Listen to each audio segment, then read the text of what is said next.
Iran డబ్బులతో నడుస్తున్నటువంటి Hamas, Hezbollah, Houthi, Islamic resistance force, Islamic jihadist force ఇన్ని తీవ్రవాద సంస్థలతో కలిపి ఇజ్రాయెల్ మీద దాడి, ఆ దాడిని కంట్రోల్ చేయడానికని వచ్చినటువంటి అమెరికా, యూరప్ దేశాలకు సంబంధించినటువంటి వాణిజ్య నౌకల మీదన, వాళ్ళకి సంబంధించినటువంటి యుద్ధ నౌకల మీద దాడులు చేస్తూ ఉంటే ఇప్పుడు యుద్ధం తీవ్రతరమయ్యి ఆయా దేశాలు హౌతీ తీవ్రవాదులకు సంబంధించినటువంటి యెమెన్లోని స్థావరాల్ని సర్వనాశనం చేస్తున్నటువంటి వేళ ఇరాన్ గ్రిప్ క్రమంగా తగ్గుతోంది. ఇరాన్ పలుకుబడి పలచనైపోతోంది.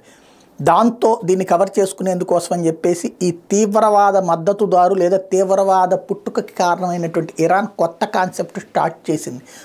ఇదే తీవ్రవాదాన్ని సమర్థిస్తూ తమ దేశాల్లో ముస్లింలని తీవ్రంగా అణచివేసి అక్కడ ఉన్నటువంటి మసీదులను కూడా ధ్వంసం చేసినటువంటి మహానుభావులైనటువంటి చైనా వాళ్ళని, అట్లాగే రష్యా వాళ్ళని వెంట పెట్టుకుని ఈ ముగ్గురుతో కలిసి ప్రస్తుతం అదే ప్రదేశంలో ఎర్ర సముద్రపు ప్రాంతంలోనే నేవల్ ఎక్సర్సైజులు చేయటం, అంటే తద్వారా కవ్వించడం, మరొక వైపున తమ సైన్యాలకి లేదా తీవ్రవాదులకి మనోధైర్యాన్ని ఇవ్వటం. ఆ టైంలో పొరపాటున కనుక ఏదైనా మిస్సైల్ హౌతీ తీవ్రవాదులు ఏదైనా అటాక్ చేస్తుంటే దాన్ని కంట్రోల్ చేయడానికి అమెరికా వాడు ఏ మిస్సైల్ వాడితే కనుక అది పొరపాటున ఈ ముగ్గురులో ఎవరికైనా తగిలితే అది యుద్ధం కిందకి మలిచేటటువంటి ప్రయత్నం ఓవరాల్గా కొత్త కాన్సెప్ట్ ప్రారంభించింది ఇరాన్ రెచ్చగొట్టుడు చర్య.